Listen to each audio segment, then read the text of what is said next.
नमस्कार मंडळी, ओम साईराम. आज आपण जाणून घेणार आहोत काही गुड लक देणाऱ्या रोपांविषयी माहिती.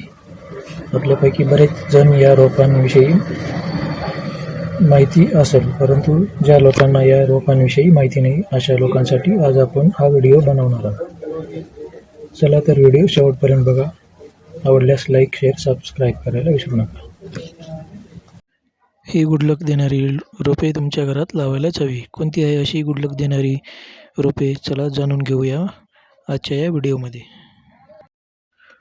तर मंडळी, तसं तर फुले झाडे आपण आपल्या अंगणात, गॅलरीत किंवा गच्चीवर लावतो.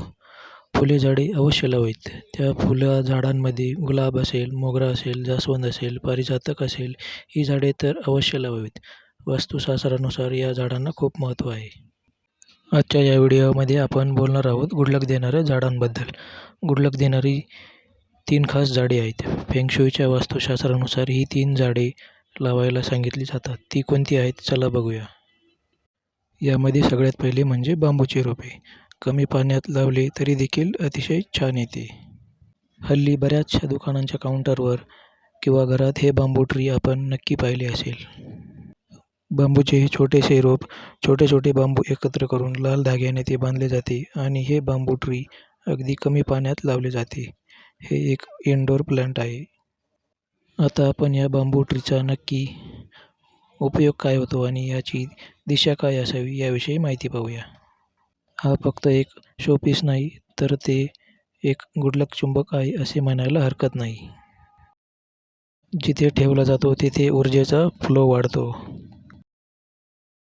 ऊर्जा चांगली प्रवाहित होते, सकारात्मक ऊर्जा वाढते. घरात शांतता, प्रेम, पैसा या गोष्टी यायला लागतात. हे रोप लहान जागेतही उत्तम वाढते. दिसायलाही छान दिसते. मुलांच्या अभ्यासात आणि नोकरीत सुद्धा प्रगती या रोपामुळे होते. बांबूचे हे छोटेसे रोप सकारात्मक ऊर्जा प्रवाहित करते. चांगल्या सकारात्मक वातावरणात आपोआपच चांगले विचार येतात व आपल्या प्रगतीसाठी चांगल्या विचारांचीच गरज असते. नकारात्मक वातावरणात नकारात्मक विचार येतात आणि माणसाच्या हातून काही घडत नाही. म्हणून आपल्या घरातील वातावरण प्रसन्न ठेवण्यासाठी या छोट्या छोट्या गोष्टींची मदत घेणे केव्हाही चांगले आहे. आता हे रोप आपण कुठे लावावे?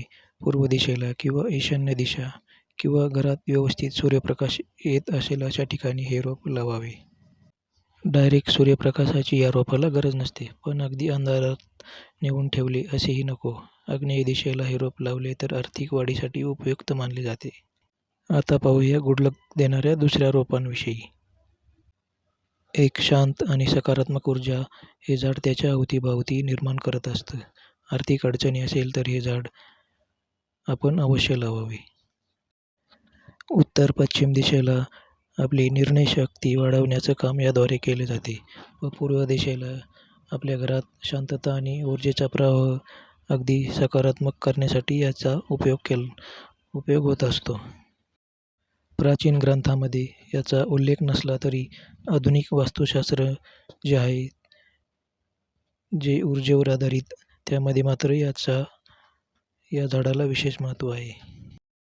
यानंतर पुढचे झाड म्हणजे स्नेक प्लांट. हे सुद्धा हल्ली बऱ्याच जणांकडे पाहायला मिळते. मोठमोठी याची पाने असतात.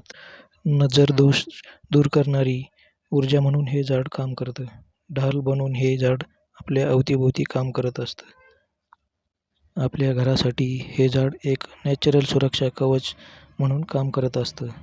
रात्रीही ऑक्सिजन देणारे हे झाड आहे, त्यामुळे आरोग्यासाठी एकदम श्रेष्ठ असे हे झाड आहे. नकारात्मक ऊर्जा शोषून घेते. वाईट कंपन, नजर लागणं या गोष्टी या झाडामुळे होत नाही. हे झाड कुठे ठेवावे? तर हे झाड दक्षिण दिशेला ठेवले तर निगेटिव्ह एनर्जीचा पूर्णपणे बंदोबस्त होतो व घराच्या मुख्य दरवाजाजवळ ठेवले तर नकारात्मक शक्ती घरात प्रवेश करू शकत नाही. नजर लागत नाही. पूर्व दिशेला ठेवले तर आरोग्य आणि प्रसन्नतेची प्राप्ती होते. वास्तुशास्त्रानुसार घरात काटेरी किंवा वाळलेली झाडे अजिबात असू नये, त्यामुळे घरात नकारात्मक ऊर्जा तयार होते. यासाठी झाडांची योग्य काळजी घेणे हे देखील तितकेच महत्त्वाचे असते. आता ही जी सर्व इनडोअर गुड लक प्लांट आहेत, यापैकी आपण कुठली एक प्लांट आपल्या घरात लावू शकता. चला तर मंडळी, आजच्या व्हिडिओमध्ये इथेच थांबूया. भेटूया पुढील एका नवीन व्हिडिओमध्ये. व्हिडिओ आवडल्यास लाईक, शेअर, सबस्क्राईब करायला विसरू नका. शेवटपर्यंत पाहिल्याबद्दल धन्यवाद. ओम साईराम.